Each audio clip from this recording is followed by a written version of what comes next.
Hello लोगोफोर आंनि बे बड' स्मार्ट टेक्न'लजि चेनेलाव नोंथांमोनखौ बयखौबो बरायबाय। लोगोफोर दिनैनि भिडिअ'आव आङो नोंथांमोननो बेखौनो खिन्थागोन जे प्रफाइलखौहाय माबोरैहाय पेजआव कनभार्ट खालामनो। जों फेसबुकनिफ्राय आर्निं लानो थाखाय जोङो पेज बानायग्रोनांगोन, सिगां पेज जाग्रोनांगोन। नोंथांनि अलरेडि पेज दंखायोबाथ' थिगानो, बेयाव जोङो कनभार्ट खालामनो गोनांथि गैया। प्रफाइलबा नोंथांना प्रफाइलखौनो जोङो पेजआव कनभार्ट खालामनो हायो। माने नोंथांनि गासैबो फ्रेन्ड्सआव प्रफाइलाव जेसेबांखिनि फ्रेन्ड्स दङ बे गासैबो फल'वाराव कनभार्ट जाजोबो। स' जोङो दा बेखौनो मिथिगोन जे माबोरैहाय प्रफाइलखौ पेजआव कनभार्ट खालामनांगौ। दा आंनि रेगुलार भिडिअ नायगिरिफ्रा बुंगोन बा सानगोन एफा सिम्पल भिडिअ बेखौ बयबो मिथिखायो, बिनि सायाव मानो भिडिअ लाबोदों, गुबुन टपिकनि सायाव भिडिअ लाबोनांगौमोन होननानै नोंथांमोना साननो हागौ। नाथाय स्पेसियेलि बे भिडिअखौ आङो बै बिथांमोननि थाखाय बानायदों जाय बिथांमोना गाइड होग्रा गैया, फोरोंग्रा गैया। नोंथाङाबो मिथियाखैमोन, सोरबासो नोंथांखौबो खालामनो होदों। थिग बेफोरबायदिनो आरो दा गुबुन गुबुन जायगायाव गोबां गोजान गोजान बिथोर एरियायाव बेफोरबायदि रोङा, मिथिया, बाट बिथांमोना बिराद टेलेन्ट दङ। बिथांमोना फेसबुकआव एसेबाबो गावनि टेलेन्टखौ देखायनानै फेसबुकनिफ्राय रां मोननो लुगैयो। स' बिथांमोननो जोङो खाबु होनांगौ, सुबिदाखौ जों होनांगौ, खिन्थानांगौ, मिथिहोनांगौ। स' बे भिडिअआबो फिसा फिसौ नङा, इसिबां गोरलैबो नङा।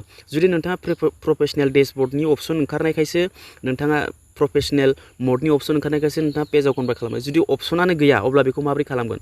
स' बेफोर गासैबो भिडिअआनो इजि नङा, गोरलै नङा दे लोगोफोर। दा आं बेखौबो खिन्थागोन जे जुदि नोंथांनाव प्रफेसनेल मडनि अपसनानो गैया, बेखौ माबोरैहाय लाबोगोन, माबोरैहाय इनेबल खालामगोन, अब्लासो नोंथाङा पेजाव कनभार्ट खालामनो हागोन, नङा होमबा?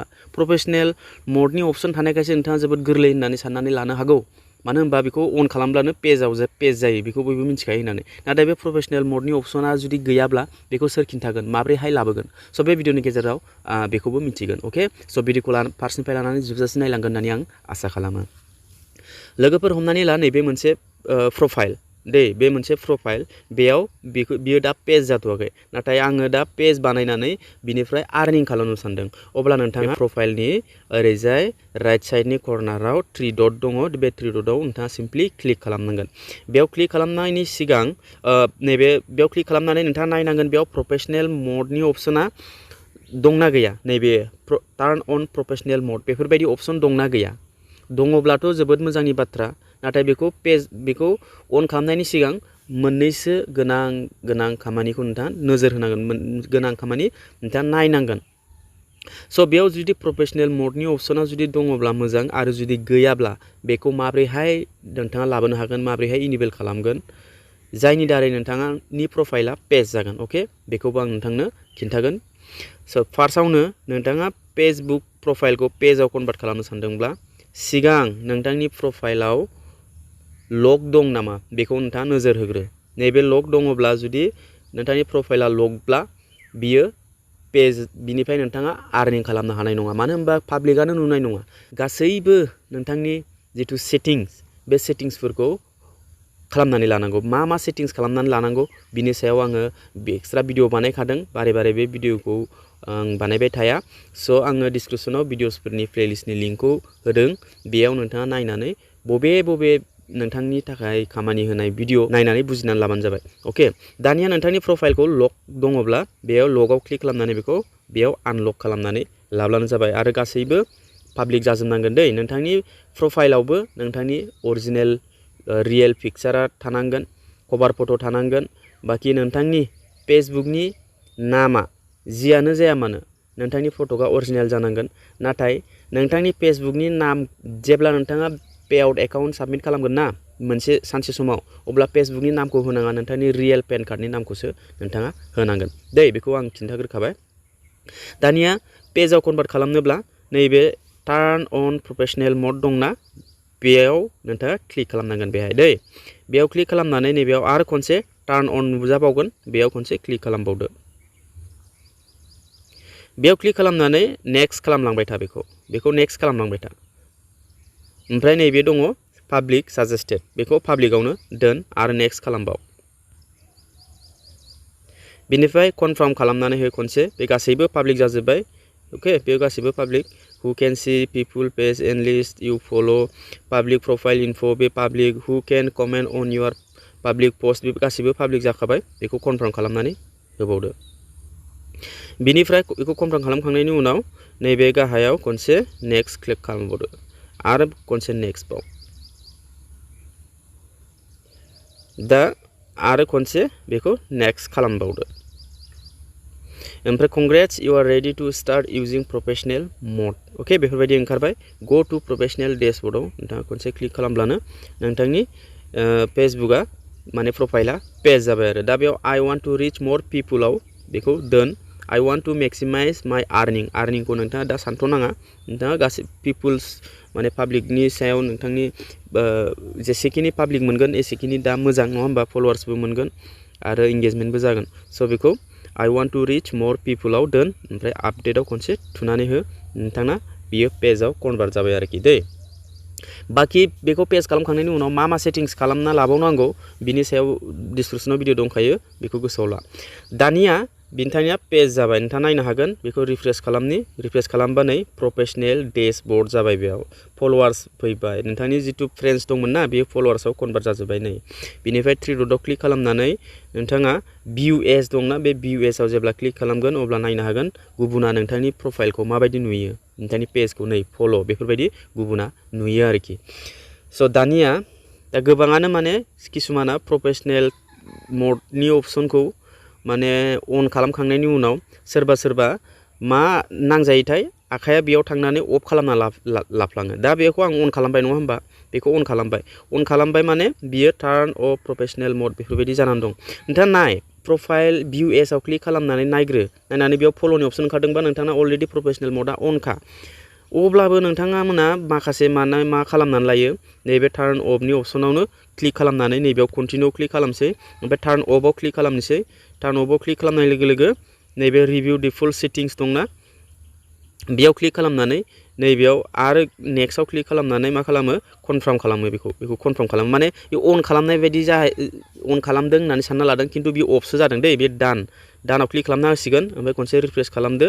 नै एड स्टोरी बेयो माने बे प्रफाइला माने पेजआ प्रफाइलसो जाफिनबाय दै बे पेज नंला ओंखायनो जुदि नोंथाङा पेज बानायखारबायब्ला बे प्रोफेशनल टार्न अन बे मडखौ नोंथाङा मालाबाबो बेयाव नोजोर होथारनांला ओके बे टार्न अन प्रोफेशनल मडसो दं दा अनसो खालामनांगौ आं अन खालामदोंमोन ना आं अफ खालामबाय दा बेखौ अन खालामनोसो थिनबावदों दा आंखौ दै दा अन खालामनोबा टार्न अन प्रोफेशनल मड बिदि ओमफ्राय नै भिउ एजआव क्लिक खालामगोन नै बिदिसो नुबाय नै प्रफाइलसो जाबाय बेयाव जुदि भिउ एजआव क्लिक खालामनानै फल'नि अपसन नुजादोंबा नोंथाङा अलरेडि पेजखा दानिया नोंथाङा अफथ' खालामबाय नङा होमबा अफ खालामनायनि उनाव नोंथाङा मा खहा जाखो मिथिगौ ना नोंथांनि कन्टेन्ट मनेटाइजेशन टुल मोनदोंब्लाबो स्टार्स इनेबल जादोंब्लाबो पेआउट एकाउन्ट सेटआप खालामदोंमोनब्लाबो नोंथांनि इसिबां इंगेजमेन्ट फैदोंमोन इसिबां मा जादोंमोन गासिबो माने जिर' माने सेस गैखाला आरो जिर' जाखाजोबगोन आरो गोमाजोबफिनगोन आरो बेफोर गासिबो नोंथांनि खस्थ'आ माने एक सेकेन्डआवनो बरबाद एफा खस्थ' खालामनाया बेनिखायनो गोबाङानो बेफोरबायदि जागासिनो दै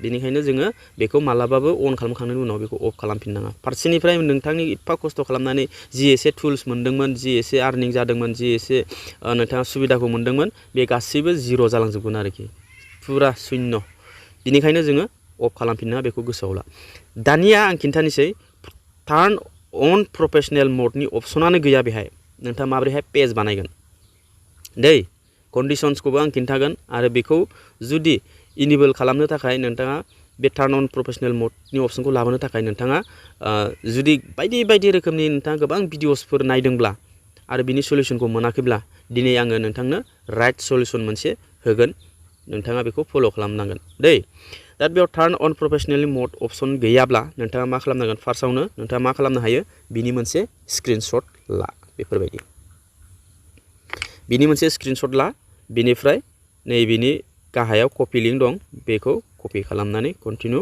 बेखौ कपि खालाम बिनि उनाव बेक फै नोंथाङा नैबे थ्रि लाइनाव क्लिक खालामनानै नैबे हेल्प एन्ड सापर्ट दङ बेयाव क्लिक खालाम ओमफ्राय हेल्प एन्ड सापर्टआव क्लिक खालामनानै रिपर्ट ए प्रब्लेमाव क्लिक खालाम बेहाय रिपर्ट ए प्रब्लेमाव क्लिक खालामनानै कन्टिनिउ टु रिपर्ट ए प्रब्लेमाव क्लिक खालाम बेयाव क्लिक खालामनानै बेयाव मोनसे सार्ट अपेन जागोन बेफोरबायदि अपेन जागोन बेयाव दानिया नैबे डन्ट इनक्लुडआव क्लिक खालामनांगोन डन्ट इनक्लुडआव क्लिक खालामनांगोन बेखौ बेनिफ्राय नोंथाङा प्रफाइल नालाय बेयाव प्रफाइलखौ सेलेक्ट खालामनांगोन बेयाव प्रफाइल बेनिफ्राय दासो स्क्रिनशट लानाय फट'सखौ बेयाव आपल'ड खालामनांगोन बेनिफ्राय नै डिसक्राइब दा इशु बेयाव नोंथाङा लिरनांगोन मा लिरनांगोन आं खिन्थानि बेयाव लिरनांगोन dear Facebook team there is know professional mud अपसन अन माय Facebook profile please enable it as soon as possible thank you बेनिफ्राय बेयाव पेराग्राफ होनानै माय फेसबुक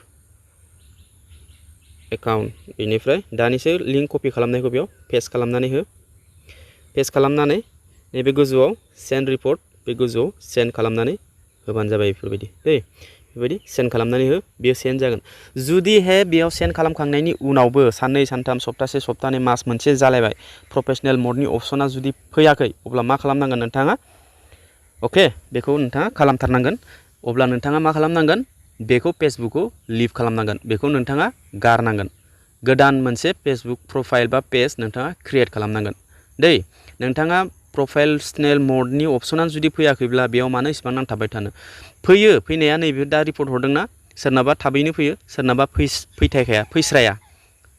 फैखाया माने सोरनाबा बेयो मोनसे फेक्ट दै बेनिखायनो जायना फैथारा मास मोनसेसो जाबाय खनले नोंथाङा बेफोरबायदि रिपर्ट हरदों अब्लाबो फैयाखै अब्ला नोंथाङा गुबुन मोनसे फेसबुक नोंथाङा खुलिनायानो मोजां प्रफाइल बा पेज नोंथाङा माखौ खुलियो नोंथाङा खुलिनो हागोन दा बेयावबो कनफिउज जानो हागौ नोंथाङा प्रफाइला मोजांसिन ना पेजआ मोजांसिन होननानै मोननैबो मोजां बेयाव जेबो कनफिउज जानो गोनांथि गैया आरो प्रफाइल बा पेज माबोरै क्रिएट खालामनांगौ बिनि सायावबो आङो भिडिअ बानायदों आरोहाय जुदि नोंथाङा गोदान प्रसेसै गोदान आपडेटनि मथे माबायदि बानायनांगौ प्रफाइल बा पेज बिनि सायाव भिडिअ नांगौब्ला नोंथाङा कमेन्ट खालामना खिन्थाहर बिनि सायावबो आं भिडिअ लाबोगोन बाट सेम फर्मुला सेम प्रसेसआनो नोंथाङा जेबो टेनसन लानाङा नोंथाङा पेज बा प्रफाइलखौ माबोरैहाय क्रिएट खालामो बिनि सायावबो भिडिअ दंखायो नोंथांमोना भिडिअखौ नायनानै खालामनो हागोन अके स' दिनैनि भिडिअ नोंथाङा गोबां खोथा मिथिना मोनबाय गोनां खोथाफोरखौनो नोंथाङा मिथिना मोनबाय अके स' लोगोफोर जाय निउ इउजार्स जाय फेसबुक निउ क्रिएटर जानो सानदों जाय निउ क्रिएटर फेसबुक नोंथांमोना